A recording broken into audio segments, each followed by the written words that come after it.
Today I'm at True Automotive down here in Denver, Colorado, and we are prepping my 3rd Gen Tundra for its next trip, which is coming up very soon. I'm going to be taking a lot of the OEM Plus parts that we have put on this truck already. We're going to be removing them, and we're turning things up to 11 today.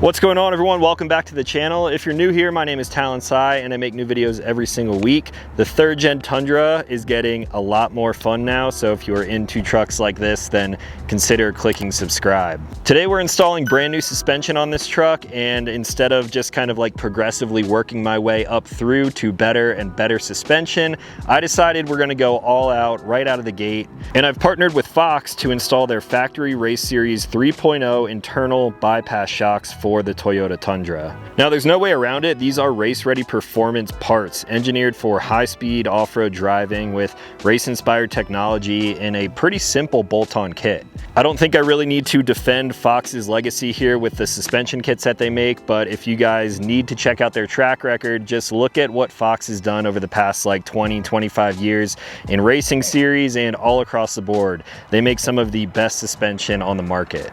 This kit uses their internal bypass technology, which offers position-sensitive damping with multiple zones for smoother ride control and progressive force to handle rough terrain, bottom outs, and even landings. Yes, with this kit, I could probably end up jumping this truck now if I wanted to get really extreme. Maybe if this video gets 10,000 likes, we'll find a jump and launch this thing in the air.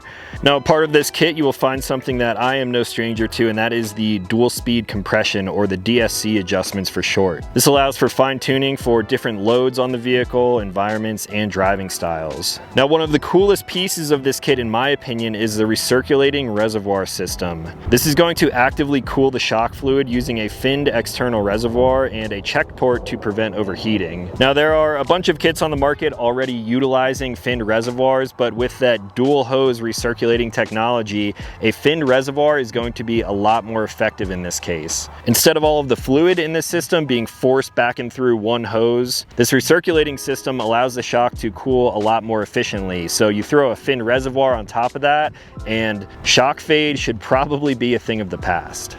Like pretty much all of Fox's products, we're working with a super durable construction. We're talking 3-inch aluminum bodies with Type 3 anodization for corrosion resistance and wear. And a system like this is really where comfort meets control. It's designed for providing a plush ride with improved handling and control through all different types of terrain. Now, when you couple this with a brand new product from Fox, we're really taking it over the top with their brand new billet upper control arms.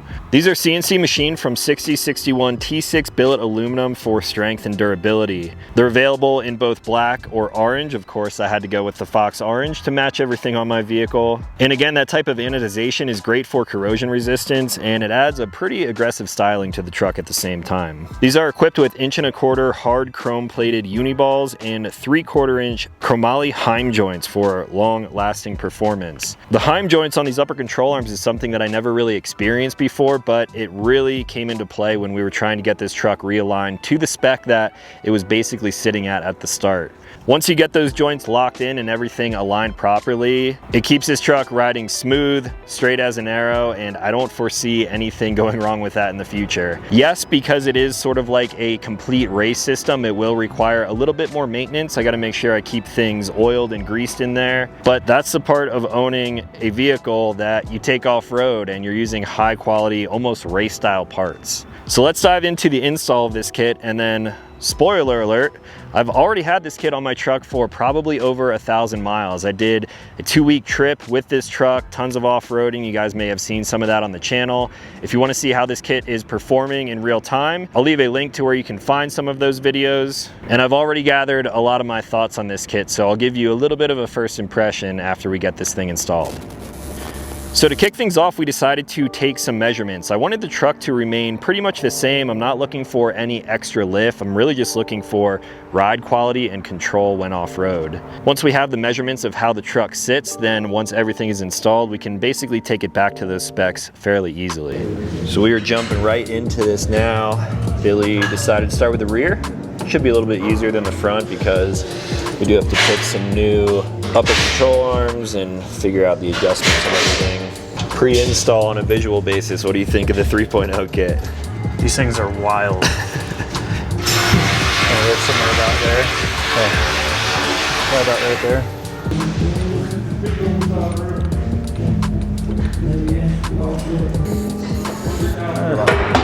Mildly terrifying.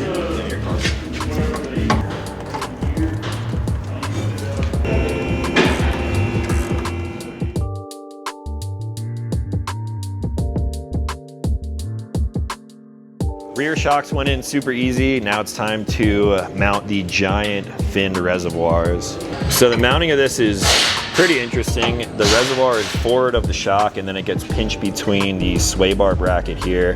They have these pretty cool little billet pieces that Billy's got right here, and it basically pinches a rail on the reservoir to hold it in place. The DSC controls will be mounted down, and I don't actually have to stick my hand in the wheel well to get to them. I can just go right under the rear rocker over here, and we'll show you more of this once it's on the ground and I'm actually putting it to use. So we removed the little sway bar link, just put the bracket on and make it a little bit easier, and that is going to be the position. The only other thing to do is a little self-tapper, which will basically prevent the Fox bracket from shifting at all, like spinning on its top bolt connection there. So pretty much done with the rear.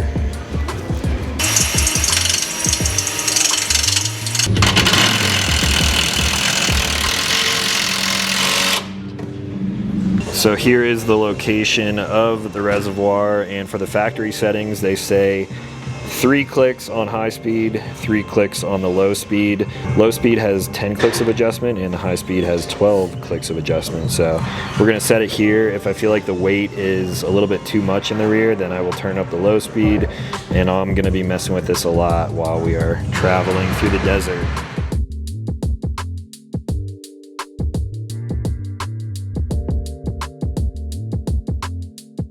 Moving on to the front now, here's a size comparison. Pretty insane going to a remote reservoir, and hopefully this one will be as easy as the rear. We do have the added upper control arms, but we're gonna work on that right now. The adjuster is somewhere that I can get to it, sort of. To the truck. A little heavier than the factory stuff. Oh yeah.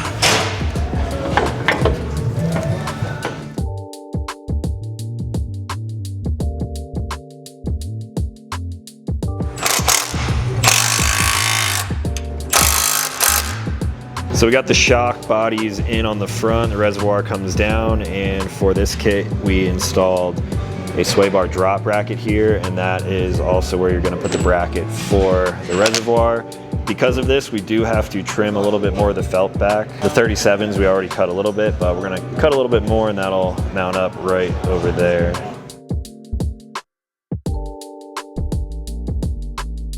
Moving on now to the brand new upper control arms from Fox. Gonna take a little bit of tweaking, the hoses and everything to get it all in there, but on our way.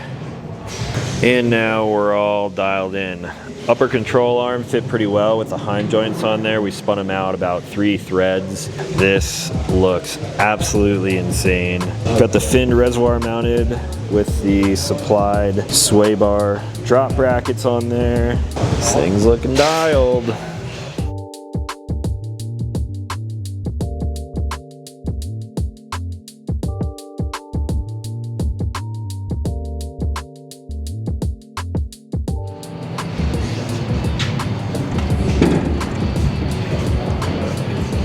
Time to bring her down.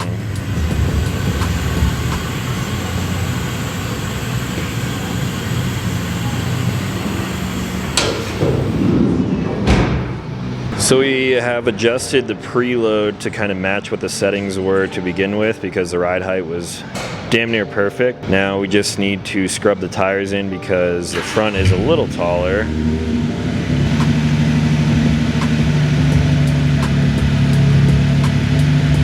Yeah, that moved a lot when you scrubbed them like that. Grab some measurements. Come on, be good. That was it. 4. I'm like right there at 6. Yeah, buddy.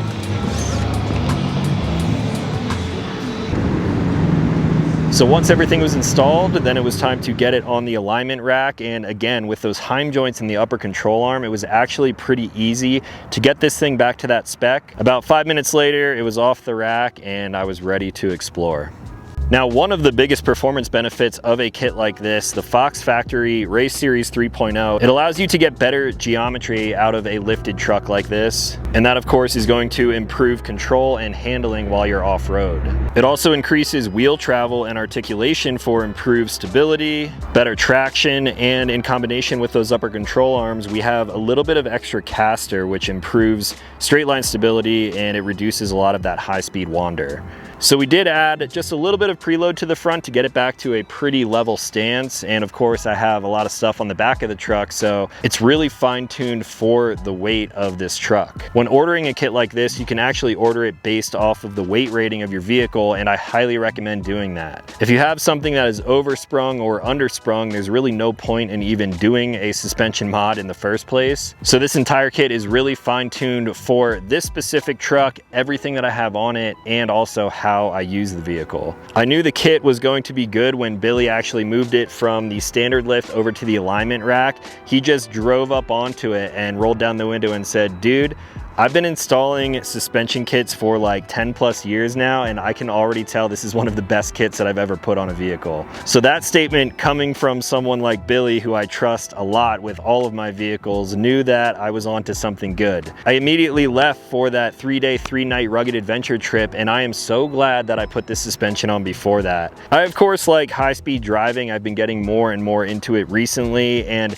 this kit is absolutely perfect for that. It's a race series shock. So we are absolutely hauling on graded dirt roads, and then when we dive off into some more technical stuff, the kit also performed really well. I don't think I touched my bump stops a single time on this entire trip, and we were pushing the trucks pretty hard throughout the 3 days and 250 plus miles that we were off-road. I luckily did not have to extend my rear brake lines because of the kit that I was running on here before. I do have taller and stiffer springs in the rear to handle the weight of my anti-shanty dwell shell, and then the only thing on top of that is, of course, the bump stops, which are from Timberin. They're the active off-road bump stops. I've done a full install video of that. And I also had a track bar correction on this truck. So with those taller springs, it will kind of keep things in alignment in the rear, and it's not going to step out on you when you're sliding through dirty stuff like we're in right now. I decided to run this kit at the factory specifications right out of the shop, which was about, I believe, 3 clicks in on both the high speed and low speed adjustments. And I didn't even really feel the need to change anything when we were out on the trails. It is still sitting at the factory settings, but if I wanted it to be a little bit more plush, I could dial those things down. Or if I'm going really fast and we're kind of jumping the truck a little bit, then I would dial that stuff up a little bit. The DSC controls really allow for a lot of fine tuning. And even if you're working this system really hard with those finned reservoirs, I didn't feel any shock fade the entire time we were out there on the trails. Both of the DSC controls are pretty easy to get to. Even though my tire is turned right here, I can just kind of reach up under the front and get to those controls. And then in the back, since the fin reservoir is actually mounted forward instead of on top, I believe it adds a little bit better cooling because I can actually reach under and touch the fin reservoir right here to get to those DSC controls. So instead of having it up here in the wheel well where there may be a little less airflow, it's kind of right underneath the truck, and that's going to allow for even extra cooling. I'm not sure if Fox designed it with that in mind, but it makes sense to me. But what do I know? I'm just some guy on the internet. So there's still going to be a lot more adventures with this truck. I do have a lot more testing to do, and if there's anything that you guys want to see or you're curious about when it comes to the Fox Factory Race Series 3.0, then let me know in the comments down below. I'll try to bring you guys whatever content you want to see with a kit like this. The interesting thing is that this kit is so good that, in my opinion, it's probably the only thing I would upgrade my Fox QS3s on my 4th gen Tacoma to. Yes, the TRD Pro comes with the Fox QS3, it's factory suspension, but it's really good. I was kind of weighing my options and I didn't know what could get better than that. This kit would be the upgrade if I decide to go that route in the future. So that was a lot of technical talk. If you guys have any questions, again, let me know in the comments down below. I'll try to answer anything as best as possible. And if you are new to this channel, consider clicking subscribe because I make new videos every single week. As always, thank you guys for watching. I will talk to you in the next one.